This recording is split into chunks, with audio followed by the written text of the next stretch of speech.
In Listen to This Story, we tried to examine how British children's books moved from books about Black people to books written by and for Black people. In the 1960s and 70s, when Black British publishing really got started in earnest for Black readers, many people were concerned about identity.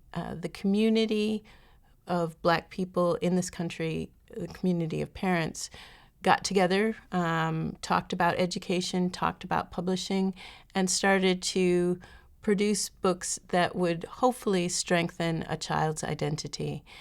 They did this in part by looking back to a heritage that had previously been a part of their lives or part of their ancestors' lives, so either a Caribbean past, an African past. But they also did this by focusing on voice, so that not only were the voices of the past heard, but the voices of the present, voices in patois, for example, or voices of children themselves through the community centers who paid attention to and published children's voices. And that's really important. Those three things, the community and the voice, paying attention to voice, creates strong identities in children.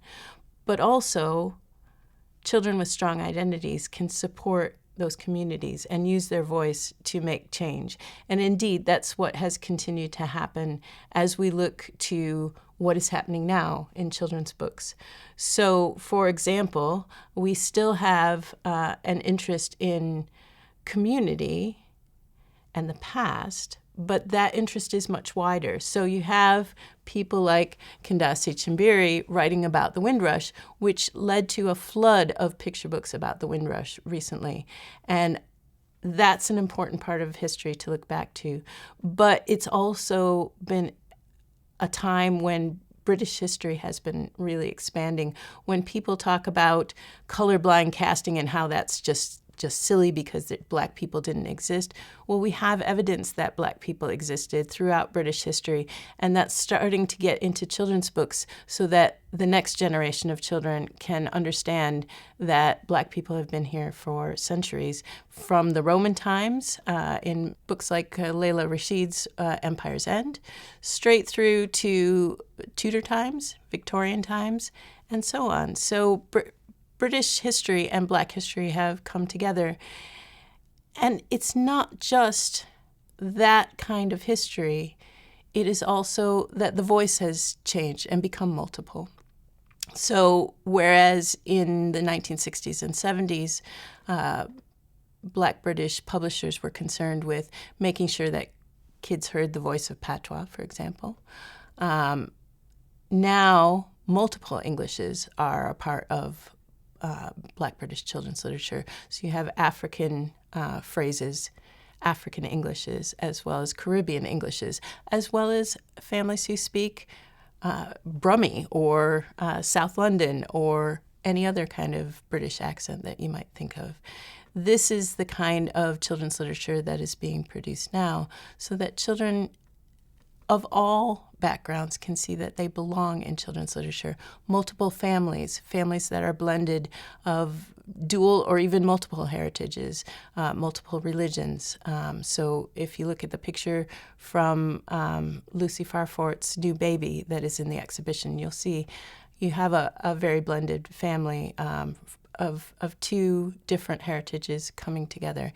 And these are the experiences that more and more children are having in Britain, and so more and more children should be able to read about them as well.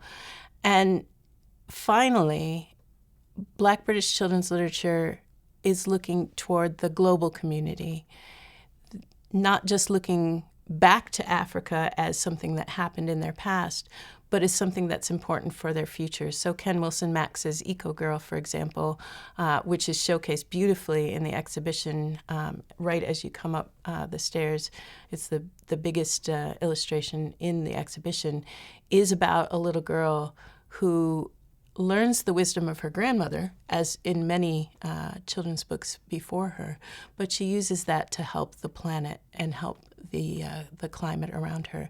And these are concerns for every reader, not just Black readers, not just white readers, but every reader. And in this way, Black British children's literature has moved from being history, something that we wrote about at one time, a past, to our story, a story for Black British readers to see themselves in, to everyone's story, because we are all part of the same global story, and we all need to recognize everyone who is in children's books and let children see themselves and the people around them in the books that they read.